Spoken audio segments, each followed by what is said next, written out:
You'll never get rich trading time for money. You must own equity. I owned a franchise. That's actually a confrontational, friction-full experience. Yes. Whoever solves for that principal and agent problem the best wins. When A-plus talent rises to the top and there's no more opportunity, what do? They leave. Cash is oxygen to a business. We're an experiment in distributed leadership. We are an operating platform that allows real estate entrepreneurs to build whatever size dream they want.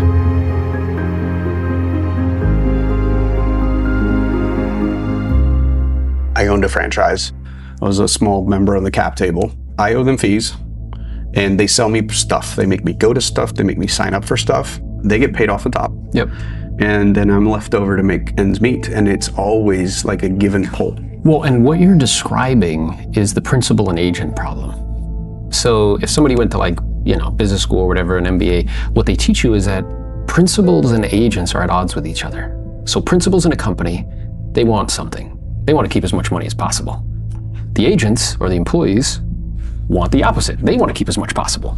And what they say is whoever solves for that principal and agent problem the best wins. And when I was looking at these models, because I used to own part of a franchise, I sold it back in order to participate in this opportunity. I felt the exact same thing that you did, that there was friction. And it was very clear that even though it was a little better, it was still hierarchical. One person got the lion's share of everything, everybody else gets crumbs. And what I realized in studying this model is that this solves for the principal and agent problem the best, where now my interests are direct in alignment with the company. I get to become an owner through equity. You'll never get rich trading time for money. You must own equity. I get to share in the revenue that the company produces. I did a leadership retreat this year where we took leaders in our organization to the Dominican Republic. You had no idea I did that. Yeah. And it's perfectly fine. Like this becomes, in hierarchical models, what you end up with is weak leadership.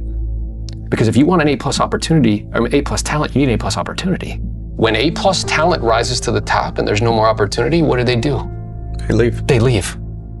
What this model does is it becomes a super highway for leaders, where it basically is saying, hey, here's a platform. You can do whatever you want with it. You could build as big of an empire as you would like. We're just the platform, the operating system underneath. That's actually how I describe the company, Yeah. right? We are an operating platform that allows real estate entrepreneurs to build whatever size dream they want. Yeah. Right, and I'm a well-known data nerd. Yeah. And so when I first got here, my obsession was just understanding who we are and what our population is. Some fun facts that you can share is 29% of our agents have one or more people in their downline. Wow. Which was higher than I expected it. But then I clicked a second number down, and I was really curious about 3 or more. Because to me, 1 could be an accident. 1 to 2 is an accident. 3, it feels like you're trying. Yeah. And when you go down to 3, it's only 14%. And so, again, that's not good or bad, that's just is, right? So one thing it told me is 86% of the people here just to sell homes, which is awesome. Yeah. And so I've never forgotten that we're a real estate brokerage. First. So my obsession in the 2 years I've been here is operational excellence. Like, how do I pay you faster? Yeah. How do I answer your broker support questions faster? How do I close the loop on any issues, right? And to me, it's like, let me start with the super important, not sexy, and make that experience amazing. Because unlike other opportunities for folks like you actually are completely relying on the lion's share of the experience on us. Correct. Right? Like you could be the best attractor in the world and create the biggest opportunity. But if onboarding sucks, or broker support sucks, or it takes 2 weeks to pay somebody, who's staying? eXp is my operational partner.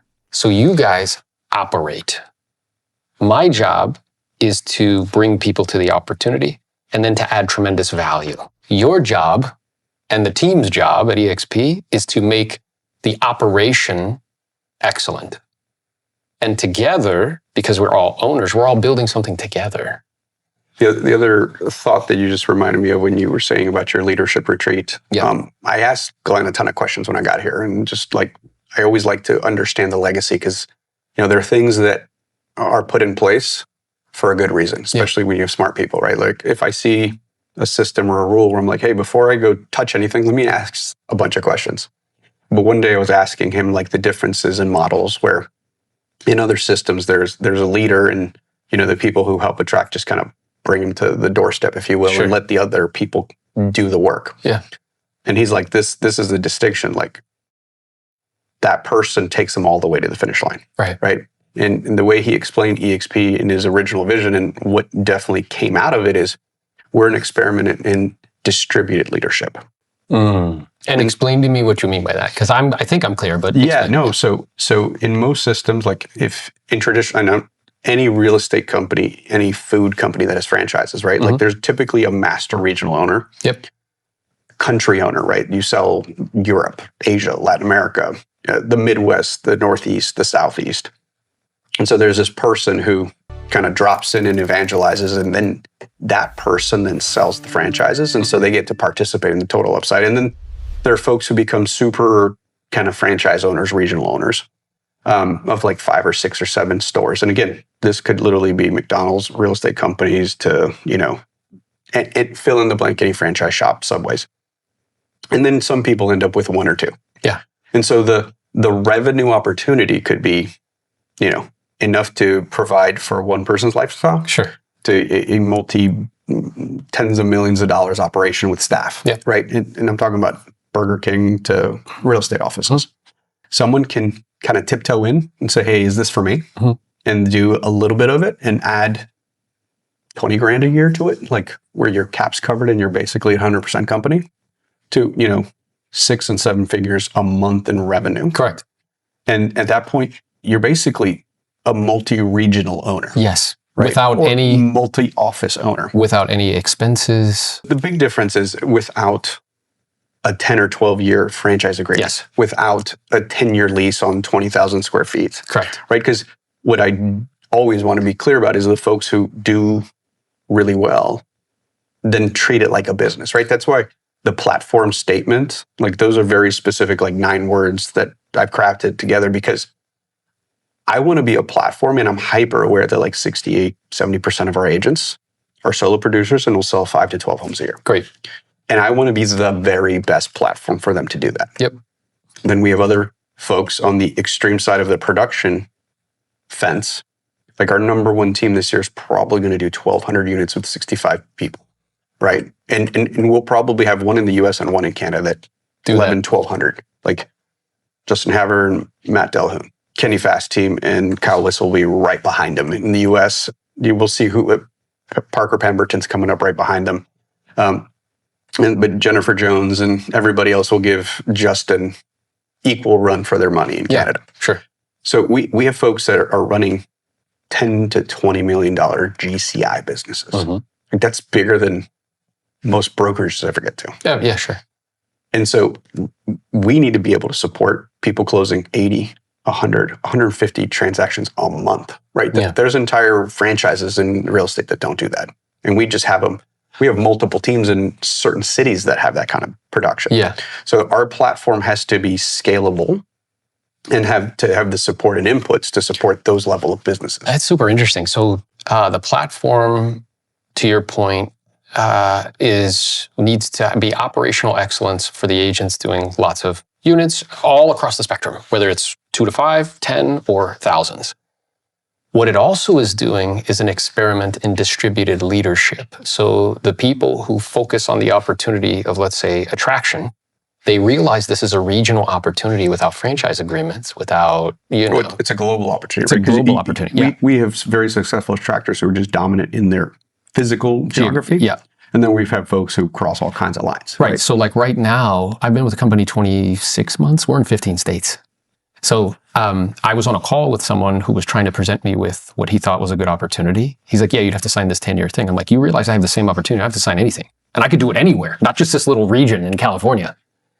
So the company is really doing 2 things. One is that operational excellence for the agents and units and volume and all that. And then operational excellence with distributed leadership, which are the agents that see the opportunity in terms of attraction. It lines within their skill sets and they go aggressively after it. And that's where the platform statement stands, right? Like you can be a solo producer, you could be a small team, you could be a mega team. I was on a call 2 days ago with an agent who's a solo producer, $45 million, solid producer, right? Yeah.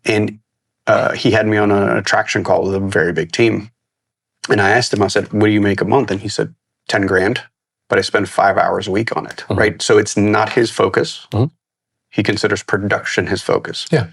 And again, 5 hours may sound low, but that's still 1 hour a day, right? It's still a pillar. But when you think of that person's iconing, so they were at 100%, pretty much, and then they're pulling in an extra $120,000. That's a pretty cool opportunity. Well, and what they're doing. So I've been saying this for 4 or 5 years, because if you look at the macro, I think the macro is an example of the micro. So the macro is brokerage. The problem that they're having is that they're having to deal with the following. The net company retained dollar to brokerages has gone down 50% over the last 50 years. So it used to be if a brokerage took in $1, they kept 50 cents. Now it's like 10 cents. That's a huge problem. They're also dealing with a massive decline in revenue when you go from 6 million to 4 million transactions. Plus with the NAR thing, I think with a high degree of probability that there may be some compression in terms of professional fees. If I were betting, I bet it goes down, not up. Right, me too. On the buy side. So all of that, what I share with people is, look, cash is oxygen to a business. After the rah-rah and the marketing, Warren Buffett says in the short term, the stock market is a voting machine. I think. In the long term, it's a weighing machine. Who's actually making money? So if I look at the macro, it's happening on the micro level too, right? It's the same issue. Now, the way that the macro dealt with it was to become vertically integrated on ancillary services, right?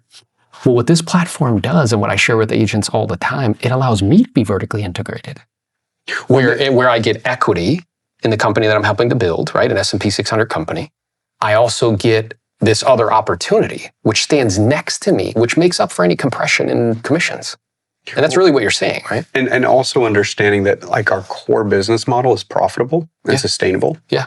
And so we don't actually need to monetize the agents and turn them into a product. Like I keep you on the partner side. And I actually said that to people. I'm like, listen, if an opportunity isn't profitable, meaning like at the unit economic standpoint, they lose money every time they close a transaction. Yeah. At some point, they will monetize you. The money is not in the service. The money's in the selling of the service. If you want to get paid like a professional, you need to practice like one. Since that boot camp, I have spent 10,000 hours in role playing practice. I've gone on thousands of listing appointments, selling 2,000 properties.